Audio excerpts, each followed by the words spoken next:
I'm Lauren. I'm going to be your nurse today. I'm going to go ahead and wash my hands. I'm just here to do a newborn assessment on your little boy. Can you go ahead and verify your name and date of birth?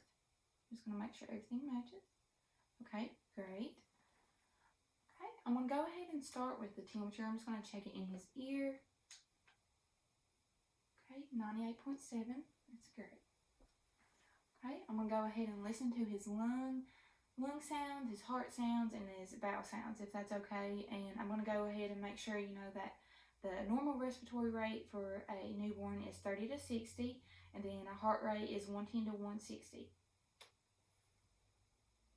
Okay.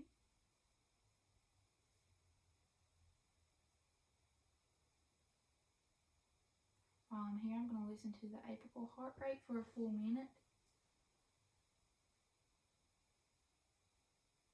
Okay, perfect. Okay, listen to the bowel sounds in 4 quadrants.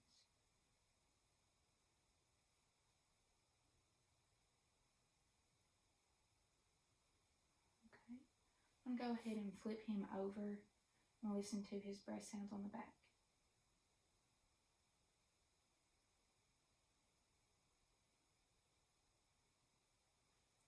Okay, the chest is rising and falling equally. The heart, there's no extra heart sounds or anything. It sounds really good, and everything sounds normal. The bowel sounds are present in all 4 quadrants. Okay, and after that, I'm going to go ahead and just assess his head. It looks like he's got a little bit of hair. I'm going to palpate the suture lines and palpate the anterior and posterior fontanelle. They should be soft. Okay, perfect. I'm going to go ahead and get my pen light to look in his ears. I'm going to pull down and back and make sure there's no drainage or anything abnormal. I'm going to check both sides. Okay. I'm going to go ahead and check in his nose and make sure there's no secretions and it's patent. Okay, perfect. Okay, his eyes, the sclera looks white and the conjunctiva is pink. And I'm going to go ahead and do the rooting reflex. It's just a stroke of his cheek and make sure he turns towards me. Just like that. Okay, and I'm going to go ahead and do the sucking reflex. He should suck on my finger like he's getting ready to feed. Okay, perfect. And while I did that, I went ahead and checked his oral mucosa, and it looks very pink and moist, so that's perfect. I'm going to go ahead and check his skin turgor. I'm just going to pinch him a little bit just to check the hydration, his status of the hydration. Okay, perfect. And while I'm here, I'm going to assess the skin. I'm going to assess the temperature of the skin. He's warm. I'm going to check for any birthmarks or bruises or scratches or anything that looks abnormal to me. And while I do that, I'm going to go ahead and check the back as well. I'm going to go ahead and feel for the spine and make sure there's no spinal dip. Okay. There's no birthmarks or scratches or anything that is abnormal that I can find on his body. I'm going to go ahead and assess the brachial pulse on both sides and make sure they are strong and equal and regular. Okay, perfect. I'm going to go ahead and check his pedal pulses. Okay, perfect. And while I'm here, I'm going to go ahead and check both hands and fingers for the capillary refill. And then both feet as well.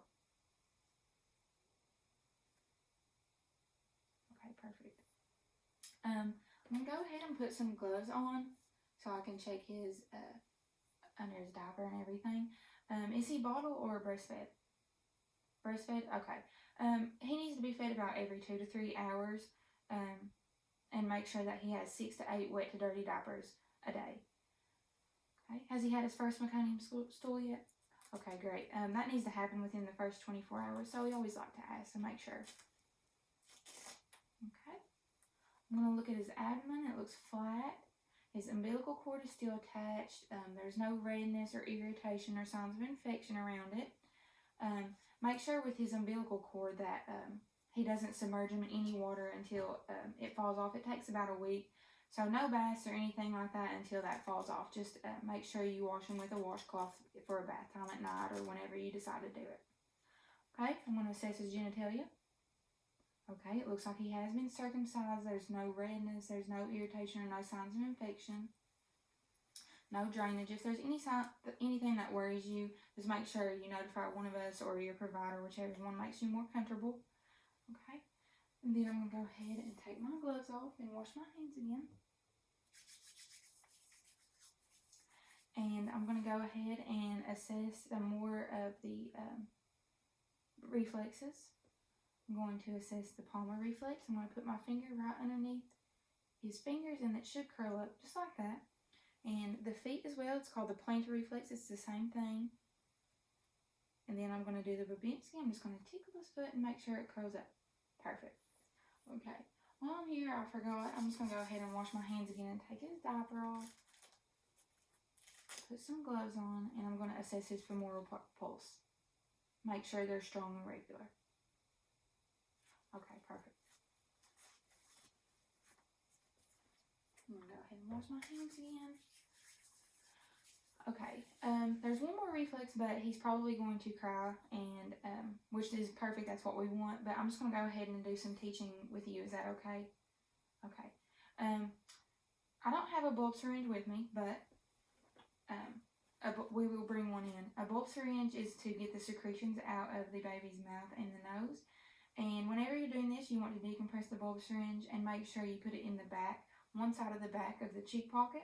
You always want to do the mouth first, that way when you do the nose, he doesn't swallow and it go to his lungs, any of the secretions in his mouth. So we're going to decompress the syringe and put it in the back of the cheek pocket and suck out all the secretions, and then do the same for the other side.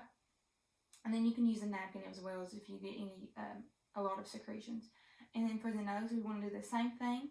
We want to start on one side and do the same thing, and then go to the other side. We just want to make sure any of those secretions don't get into his lungs, lung sounds, or anything that could make him sick. Another teaching aspect is that we want to make sure, of course, if his temperature is over 100.4, you need to notify your provider. If you have any green or watery stools, notify your provider. Where he's breastfed, you need to feed, of course, 2 to 3 hours. Like I said, every 2 to 3 hours. 6 to 8 dirty diapers a day, wet and dirty diapers a day, and really he looks perfect and everything sounds great. So I think we're done for right now. Do you have any questions? No? Okay, well, perfect. You all have a great day. If you need me, just let me know.